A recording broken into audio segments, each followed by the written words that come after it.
கிறிஸ்துவுக்குள் அன்பானவர்களே, வேதத்தை தியானிப்பது என்பது இன்றைக்கு மறக்கப்பட்டு போன ஒரு காரியமாக அநேக கிறிஸ்தவர்கள் ஊழியர்கள் மத்தியில் இருக்கிறது. இது எந்த அளவுக்கு நம்முடைய ஆவிக்குரிய வாழ்க்கையை பாதிக்கும் என்பதை தெரியாதபடிக்கு நாம் வாழ்ந்து கொண்டிருக்கிறோம். வேதத்தை தியானிப்பது என்பது ஒரு கிறிஸ்தவ வாழ்க்கையில் மிக முக்கியமாக வேதமானது மறுபடியும் போதிக்கிற ஒன்று.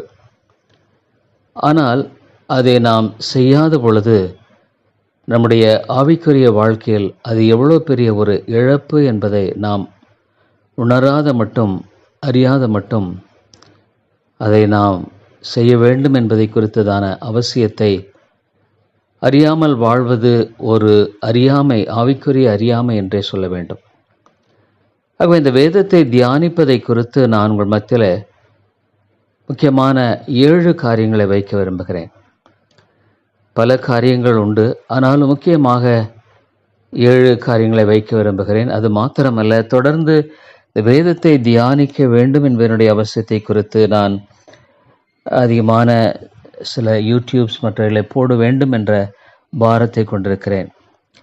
இன்றைக்கு பொதுவாக மக்கள் தங்களுக்கு நேரமில்லை என்பதையே நாம் அதிகமாக பார்க்கிறோம். ஆனாலும் கூட இதன் மூலமாக அவருடைய ஆவிக்குரிய வாழ்க்கையில் ஏற்படுகிற பின்னடைவு, ஆவிக்குரிய வாழ்க்கையின் தோல்வி, கர்த்தருக்குள்ளான சந்தோஷமில்லாத நிலை, விசுவாசமற்ற ஒரு வாழ்க்கை முறை, இவைகளெல்லாம் உணராதபடிக்கு வாழ்ந்து கொண்டிருக்கிற ஒரு பரிதாபம் இன்றைய கிறிஸ்தவர்கள் ஊழியர்கள் மத்தியில் இருக்கிற ஒரு ஆவிக்குரிய வறுமையின் சின்னம் என்றே சொல்ல வேண்டும். முதலாவது காரியமாக, நாம் எவ்வளவுதான் வேதத்தை வாசித்தாலும், எத்தனை அதிகாரங்கள் வாசித்தாலும், அல்லது எத்தனை ஆவிக்குரிய புத்தகங்கள் படித்தாலும், வேதத்தை தியானிப்பது என்பது வித்தியாசமானது. வேதத்தை தியானிப்பது என்பது ஒரு பகுதியோ, ஒரு ஆவிக்குரிய புத்தகத்தையோ, அல்லது நாம் வாசிக்கும்படியான ஒரு வசனமாக கூட இருக்கலாம். அதை குறித்து நாம் மறுபடியுமாக சிந்தித்து அதனுடைய காரியங்களை தேவ ஆவியானுடைய உதவியை கொண்டு அறிந்து கொள்ளுவது முற்றிலும் வித்தியாசமானது.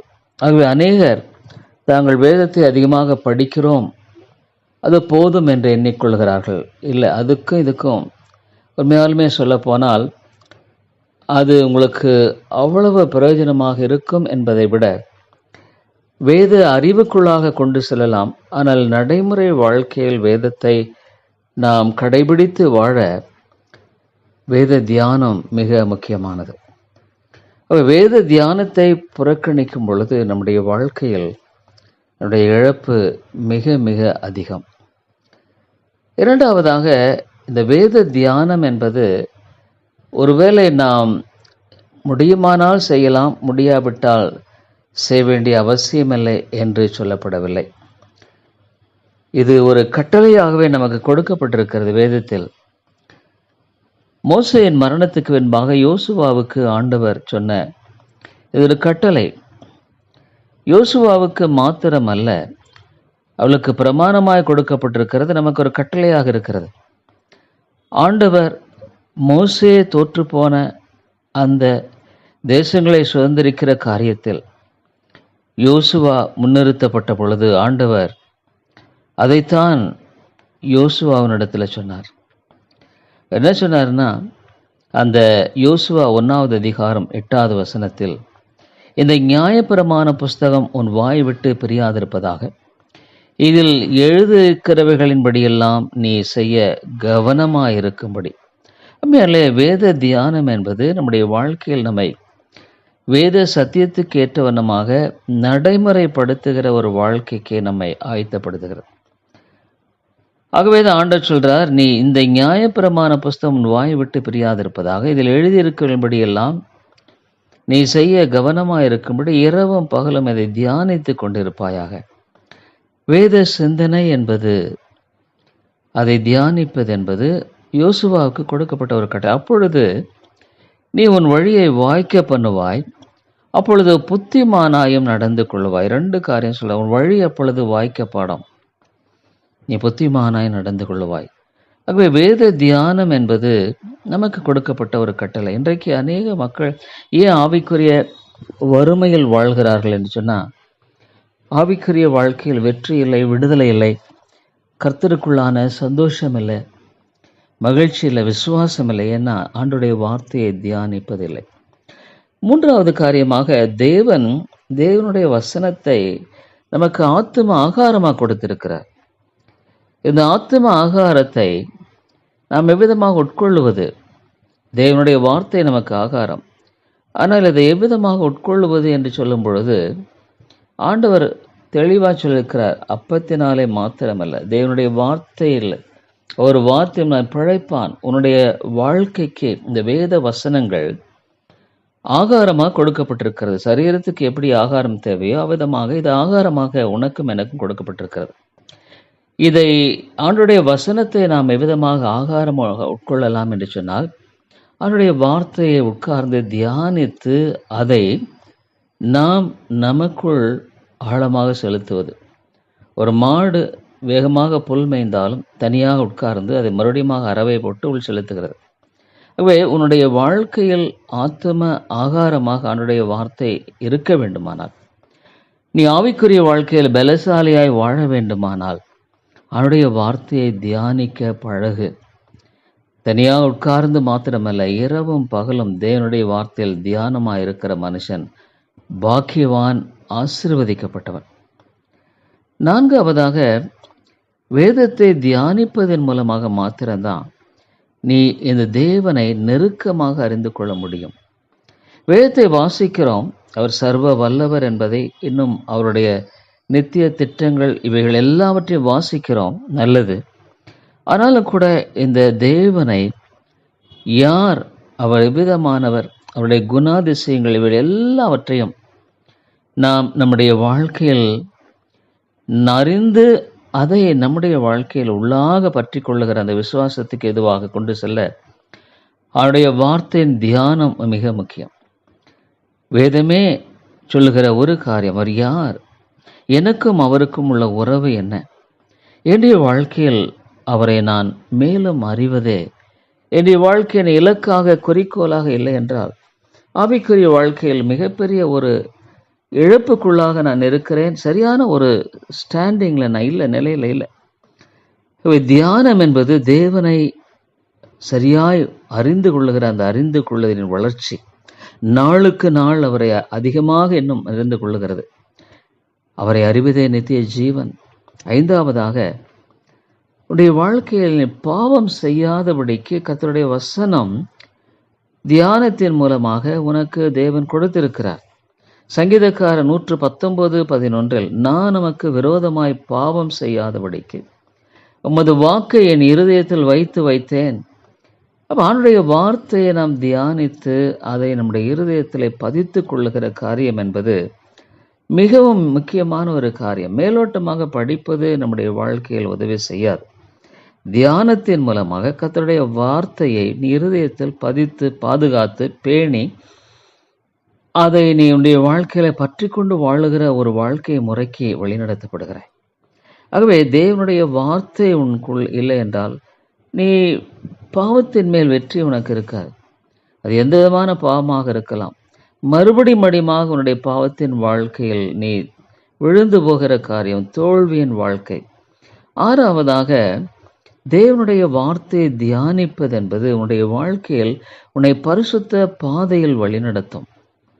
அது மிக முக்கியமானது. பரிசுத்தமாகுதல் இது ரொம்ப ரொம்ப அவசியம். சாங்டிஃபிகேஷன், நாளுக்கு நாள் நாம் பரிசுத்தமாய் கொண்டே போவது ஆவிக்குரிய வாழ்க்கையில் மிக முக்கியமான ஒரு காரியம். அருமையாக யோவான் 17:17 உம்முடைய சத்தியத்தினாலே அவர்களை பரிசுத்தமாக்கும், உம்முடைய வசனமே சத்தியம். அருமையாலே, தேவனுடைய வார்த்தையை தியானிக்காமல் அது உன்னுடைய வாழ்க்கையில் பலிதமாகுது, அப்ளிகேஷன் என்பது நடைபெறுவது என்பது கூடாத காரியம்.